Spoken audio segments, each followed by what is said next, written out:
여러분, 저는 오늘 100배의 축복을 받는 믿음, 이런 제목으로 같이 은혜를 나누고자 합니다.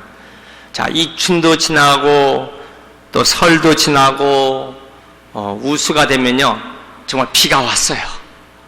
이제 땅속에 있는 개구리 등이요 다 겨울잠을 자고 이제 막 일어납니다. 얼었던 강물은 풀려납니다. 대동강물도 이제 얼었던 물들이 풀려납니다. 설 지나면, 대보름 지나면 농사꾼들은요 밭농사, 농문사 일순이 바빠집니다. 여러분, 우리는 하나님 은혜를 받고 놀라운 축복을 갖고 살아가는 우리의 한 해가 되시길 축원합니다.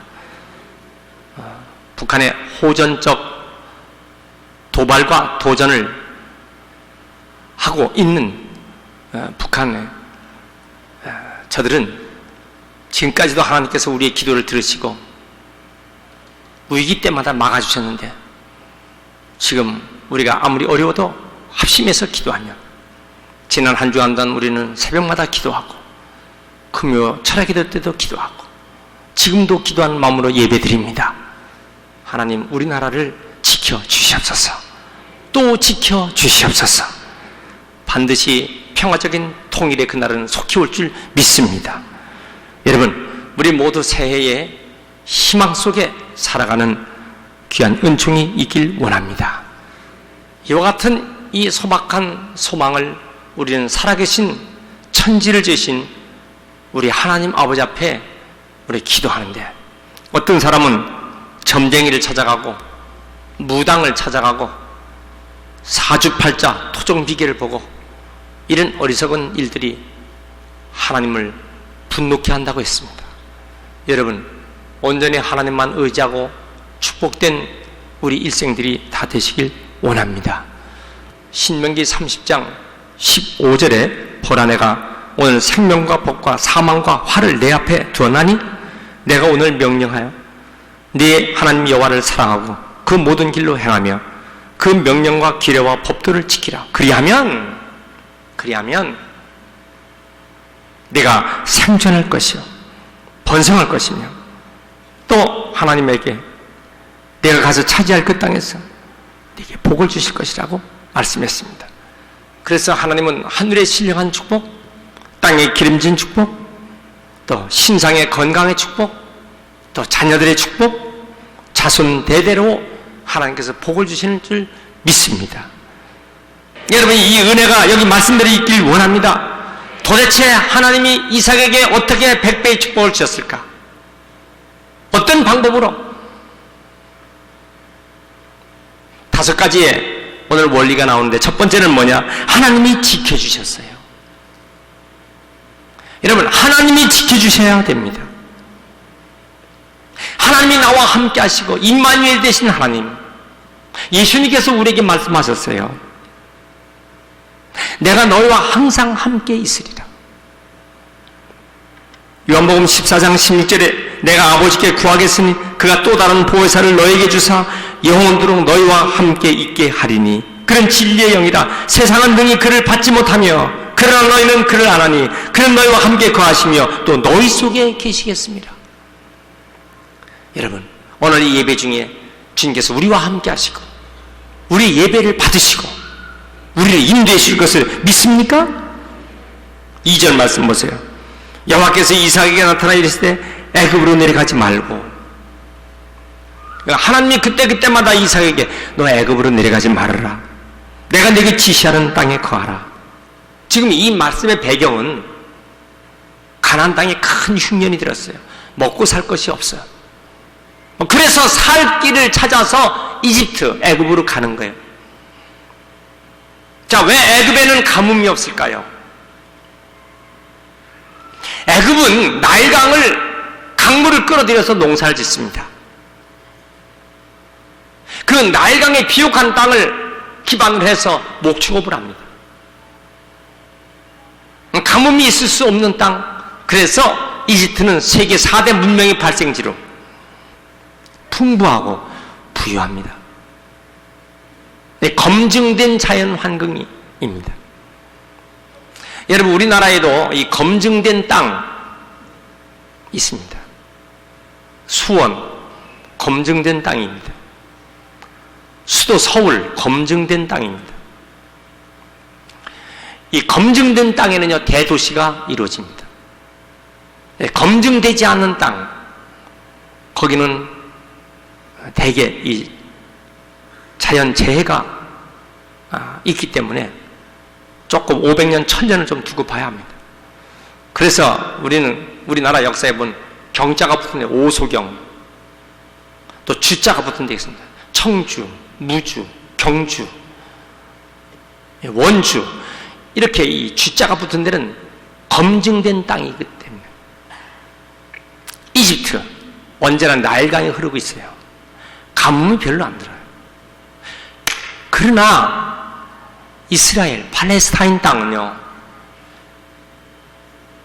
하늘에 비만 오기를 기다려야 돼요. 그 땅은 사막의 땅이에요. 비가 와야만 농사를 짓습니다. 강물을 끌어들여서 농사 짓을 수가 없어요. 그런데 그 광야 땅에 농사를 져서 세계적인 농업국가를 만들 그 농법이 이스라엘 키부츠 농법입니다. 우리나라 서울대학교 농과대학 교수님들이나 학생들이나 전국의 농업에 관계된 분들은 이스라엘의 그 농장을 보면서 어떻게 이 가뭄 황무지에서 꽃을 피우고 열매를 맺을 수 있을까? 그걸 연구하고 오는 것입니다.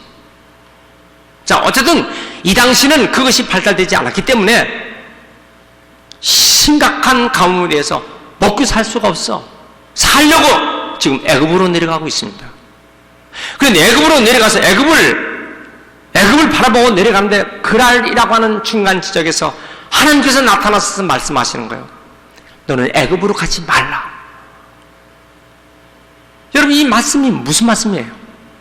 지금 애굽을 가야만 사는데, 오늘 말씀은 영적으로 어떤 의미가 있느냐? 자, 첫째로 하나님이 지켜주시는 이상, 그의 가정, 너는 애굽으로 내려가지 말아라. 애굽은 어떤 곳? 나일강신, 태양신, 뱀신, 바로 우상신, 세상신을 섬기고 있는 애굽으로 내려가지 말아라. 여러분, 우리가 신앙생활하다 아무리 힘들고 어려워도 내 신앙이 내려가지 말아라, 내 믿음이 내려가지 말아라, 떨어지지 말아라. 아브라함은 애굽으로 내려갔다가 자기 아내를 빼앗겼습니다. 그날 밤 큰 낭신을 당하고 큰 고생을 당합니다. 나오미는 베들레헴에서 내려가지 말라는 모압 땅으로 갔다가 자기 남편을 잃고 두 아들이 죽고 눈물로 세월을 지내다가 두 손 들고 다시 베들레헴으로 돌아오는 나오미의 모습. 여기 하나님은 이삭에게 애굽으로 내려가지 말라. 그 말은 뭐냐? 아무리 힘들어도 네 신앙 떨어지지 말아라. 네 믿음이 추락되지 말아라. 책망과 경고를 하는 것입니다. 우리가 예배 시간에 하나님께 예배 드릴 때 보면 말씀이요, 우리를 경종을 울립니다. 우리를 자극을 줍니다. 그렇게 하지 말라는 말이야. 여러분, 이렇게 우리 심령을 두드리는 메시지는 축복의 기회를 주시려고 이 말씀을 가지고 우리에게 경종 주시는 줄 믿습니다. 우리가 해서는 안 될 일, 우리가 가서는 안 될 곳 성령께서 지시하시는 거예요. 그때 그것을 축복의 기회로 알고 순종하는 성도 되시길 축원합니다. 네, 두 번째, 어떻게 해서 이삭은 축복을 받았을까? 하나님께서 그 가정의 가족 식구들에게 축복해 주셨어요. 특별히 이삭의 그 아내 리브가는요, 모습도 예뻤고 믿음도 열심이고 열정 있는 여인이에요. 열정이 있어요. 자, 오죽하면요, 블레셋 사람들에게 이삭은 자기 아내를 빼앗길 뻔했어요. 창세기 24장 12절 보면요, 이 이삭의 아내 얻기 위해서 그 아버지 아브라함이 충성스러운 충복 엘리에셀을 며느리감 구하러 보냅니다. 자, 문제는 그 며느리감이 사는 리브가 그 마을에 보내는데 순적하게 이 며느리감을 얻어야 될 텐데 이 충성스러운 좋은 우물가에서 양을 끌고 와서 물을 먹이는 그 처녀, 모습도 아름답고 양을 끌고 와서 물 먹이는 그 모습은 근면하기도 한데 이 종은 마음에 하나님께 이렇게 묻습니다. 하나님, 저 처녀에게 물을 달라고 했을 때 그 표정과 내가 물을 먹고 있을 때 내가 지금 타고 온 낙타에게도 물을 주면 하나님께서 순종하게 만나게 한 걸 믿겠습니다. 이렇게 이제 하나님께 기도한 다음에 그 처녀에게 물을 달라고 합니다. 이 처녀는 자기가 끌고 온 양들에게 물을 먹이면서 그리고 이 종에게 물을 주는데 그 다음에 종이 타고 온 낙타에게도 물을 같이 주는 거예요. 그런데 그 표정이요, 그 마음에 감동이 되는 거예요. 그렇구나, 하나님께서 준비하셨구나. 자, 문제는요, 이삭이 이렇게 복을 받으니까 블레셋 사람들이 시기해서 야, 너 이 동네에서 나가! 쫓아내버렸어요. 그래서 어디로 이사 갔냐면 골짜기로 갔어요. 그 옛날 사람들이 물을 퍼먹으려고 하다 물이 안 나오는 폐우물이 있는 그곳에 가서 장막을 치고 살 수밖에 없어요. 그런데 그 우물을 파니까 거기서 산수가 터진 거예요. 아멘 좀 하세요. 남이 이렇게 잘 되면 그렇게 아멘들을 좀 해줘야지. 생수가 터졌어요. 아멘하는 분은 잘 될 줄 믿습니다. 속으로 하지 말고 진짜 크게 아멘 하시기 바랍니다. 진짜 잘 될 줄 믿습니다. 잘 되는 걸 격려해주고 그 이삭이 그렇게 또 생수가 터지니까 여러분, 생수가 터지는 곳에서요 목축도 되죠, 농사도 잘 지을 수 있죠, 사람들이 모여 살죠. 블레셋 사람들이 가만둬요? 자기들 와서 또 뺏었어요. 할 수 없이 그걸 양보하고 다른 곳에 갔어요. 다른 곳에서 우물 파니까 거기서 또 생수가 또 터지는 거예요. 사람들이 또 왔어요. 할 수 없이 또 다른 곳에 가서 우물 파니까 거기서 또 생수가 터졌어요. 문제는 이삭이요, 저들과 시비를 걸질 않았어요. 저들이 막 다툼을 걸어보지만은 이삭은 양보해주고 떠납니다. 하나님이 저와 함께 하셔서 가는 곳마다 생수가 터지게 하셨어요. 잠언 20장 3절, 다툼을 멀리하는 것 사람에게 영광이요 미련한 자는 다툼을 일으키느니라 했습니다. 오늘날 사람들은 다투기를 좋아합니다. 트집 잡기를 좋아합니다. 차 타고 가다가 앞에 사람이 좀 뭐 하다가 빵빵 하고 울리면요 탁 내려갖고 인상 쓰며 달려듭니다. 여러분, 요즘 아주 험악한 세상이에요. 다투기를 좋아하는 사람들이 많아요. 우리 예수 믿는 사람들은요 다투지 마시고 피하시기 바랍니다. 아멘 하지 않는 사람 한바탕 할 사람들이요, 여러분 다투지 마세요. 믿습니까? 여기 중동 지역의 지하수가, 이 생수가 얼마나 귀한데요. 여러분, 생수하고 이 기름값하고 비교를 어떻게 차이가? 두바이, 아랍에미리트, 에미레이트, 여기 보면요, 참 여러분 우리나라는 밥 먹고 식당에서 생수, 물 공짜로 먹어요. 컵에다. 절대로 중동 지역, 아랍 이 지역에서는 절대로 밥 먹고 물 공짜로 주는 데가 없어요. 왜냐? 기름값보다도 물값이 훨씬 비싸. 생수값이 훨씬 비싸. 얼마큼 차이가 나느냐? 약 3배 정도 차이가 납니다. 기름보다도 생수값이 3배 이상 차이가 납니다. 이렇게 그런 그 중동장에서 한 곳마다 상수가 터졌다. 여러분 생각해 보세요. 이게 얼마나 엄청난 축복을 받습니까? 가는 곳마다 하는 일마다 하나님이 함께 하시는 형통한 축복을 받았어요. 여러분, 먹는 생수 말합니까? 우리 심령 속에 샘솟는 생수가 임하길 축원합니다. 은혜의 생수가 있길 축원합니다. 요한복음 4장 14절, 예수님이 주시는 물을 먹는 자마다 영원히 목마르지 아니하리라. 우리가 하나님 말씀을 붙잡고 주의 말씀을 의지하고 사는 사람, 우리 심령에 은혜의 생수가, 마르지 않는 생수가 솟아날 줄 믿습니다. 피해서 왔어요. 이제는요, 넓은 곳에 와서 거기서 생수가 터지는데 그때야 그 사람들이 시기하고 다툼 가지고 달려들질 않더라고요. 그래서 그곳 이름을 르호봇이라고 했어요. 따라합시다. 르호봇. 장소가 넓다, 크다 이 뜻입니다.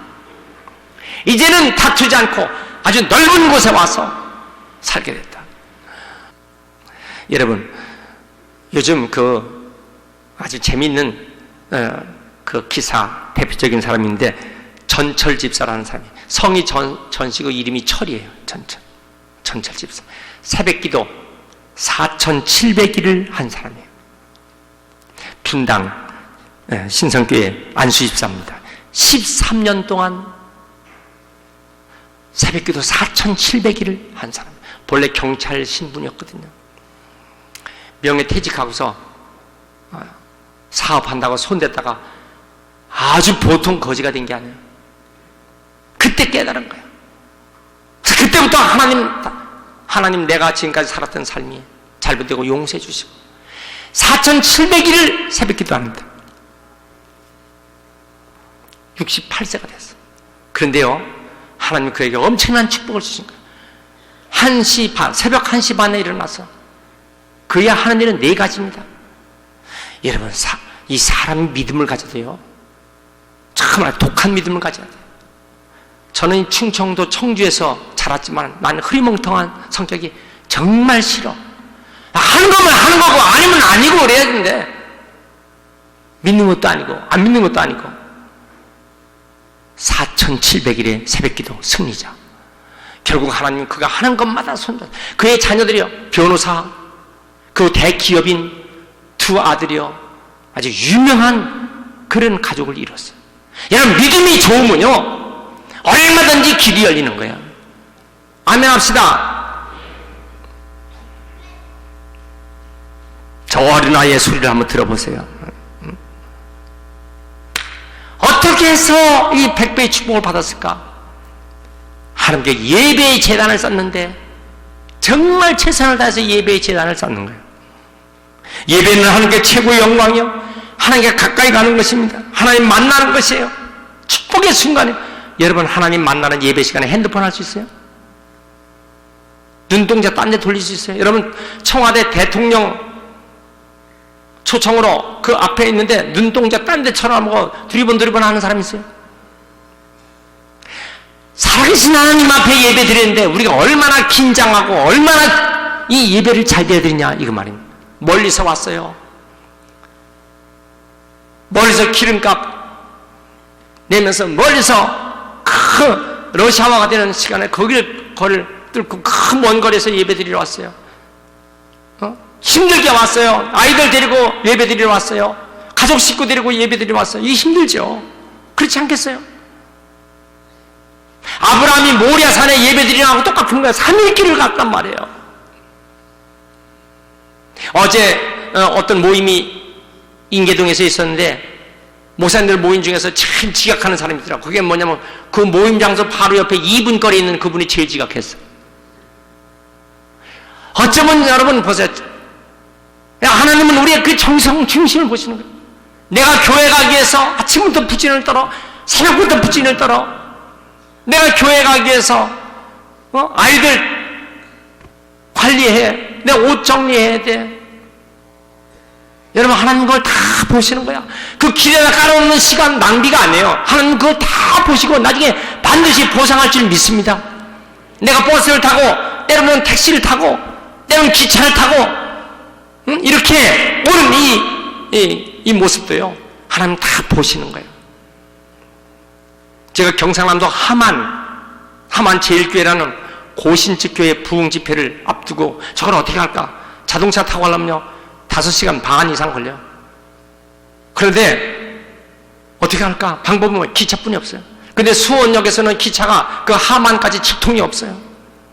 그 밑에 내려가서 뭐 어디서 또 갈아타야 돼. KTX 안 돼요. 새마을호 간신히 붙어. 올 때는 무궁화 타고 오야 돼. 그렇지만 여러분 보세요. 기차를 타면서 내가 복음을 전하러 가는 것이 낭비일까? 그게 낭비라고 생각합니까? 그건 아니란 말이야. 하나님이 다 보시는 거야. 내가 예배를 드리고 복음을 전파하면서 가는 그 길에서 까먹는 시간이 낭비라고 생각하기는 그건 아니지요. 이렇게 예배 드리는데 우리가 헌신하는 시간이 있어요. 가까우면 가까울수록 준비한 것도 많아요. 와서 헌신한 것도 많아요. 교회 각 부서에 일거리가 얼마나 많은지 몰라요. 식당에서, 저 주차장에서, 그리고 저 교육실에서, 방송실에서, 각 교육부서에서 선생님들이 다 이거 정말 영적인 종합 예술이 아니면 이거 안 되는 거예요. 그런데 여기에 드리는 이 모든 모습을 하나님은 받으시는 거란 말이에요. 여러분, 예배를 드리는데 최선을 다하시길 축원합니다. 할렐루야. 그런데 이삭은요, 자기 아버지가 예배를 드리는 모습을 늘 보고 살았어. 어떻게? 제단을 쌓고 제물을 드리는 것, 아버지 아브라함이 드리는 것을 이삭이 늘 그걸 봤거든요. 그러니까 모래산에 올라가면서 이삭이 하는 질문, 아버지, 불과 칼과 나무는 있는데 번제할 어린 양은 어디 있죠? 아버지가 늘 했던 걸 봤거든. 뭐라고 얘기했어요? 하나님이 친히 준비하시리라. 아버지의 영권, 아버지의 영역, 아버지의 예배, 아버지의 은혜, 아들은 그걸 보고 자라는 거예요. 영역 있는 아버지, 영권 있는 아버지, 그 아버지의 영역을 아들은 보고 자라는 것이에요. 어머니의 그 모습을 보고 자녀들은 자라는 것이에요. 여러분 가정에 이 스피리추얼 트래디션, 영적인 은총이 대대로 이어지길 축원합니다. 아버지의 모습을 보고 자란 이삭이었어요. 예배드리는 모습을 보고 자란 이삭이었어요. 요새 그래, 아이고 우리 애들은 머리가 커갖고 부모 말 안 들어. 뭐가 머리가 커요? 그러면 소두병 걸려야 돼요? 머리가 큰 것이 아니라 부모님이 하는 모습을 아이들이 보고 자란다 그 말이에요. 25절, 이삭이 그곳에 제단을 섰어요. 하나님의 이름을 부르며 그곳에 장막을 쳤어요. 제단 쌓는 옆에 장막을 쳤어요. 이삭의 종들이 우물을 파더라 거기서. 여러분, 오늘 우리 신앙 형태가 어떤 형태? 예배드리는 파라다임, 예배드리는 형태가 되시길 축원합니다. 마태복음 6장 33절, 너희는 먼저 그 나라와 그 의를 구하라. 그리하면 이 모든 것을 너에게 더하시리라. 여러분, 고아 출신 7살에 성경책 하나 들고 고아원에 자랐어. 프랑스 개혁장관이 된 장뱅상 플라스의 상원의원이 된 얘기입니다. 한국의 고아원에서 자란 소년, 7살까지 고아원에서 자랐어. 그러나 그는 여러분 7살 성경 말씀 가지고 공부했던 이 고아원에서 자란 이 아이는 2분 달랑 옷 한 벌에 성경책 하나 들고 프랑스로 입양되는 거예요. 여러분 엊그저께 여러분들 그 뉴스를 신문을 봤을 거예요.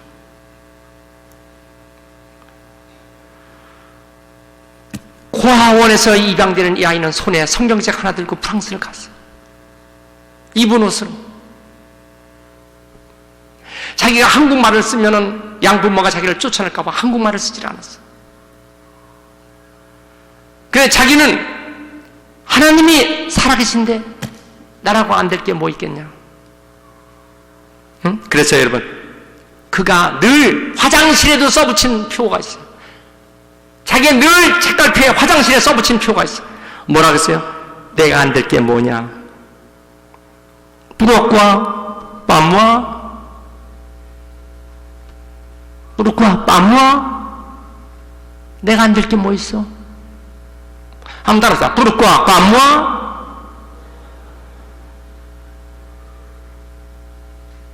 내가 안 될 게 뭐 있어? 여러분 25살 때 뜨거운 믿음의 열정은 결국 한 단계를 이루어 43살 때 그는 결국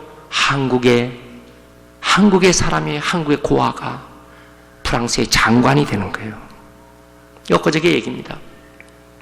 자기가 난 딸, 이 딸에게 한복을 입히고 이 딸에게 한국말을 가르치고 한국 풍습을 가르치고 너는 한국 사람이야. 그 딸에게 한국말을 가르쳐 한국 사람을 키우는 그 장관의 그 모습 보세요. 자랑스러운 하나님이 살아계시면 고아도 그를 통해서 위대한 인물을 키우는데 어찌하여 우리는 들으면서도 믿지 않고 보면서도 그걸 따르지 않느냐 그 말이에요. 금년에도 이삭처럼 100배의 축복을 다 받길 축원합니다.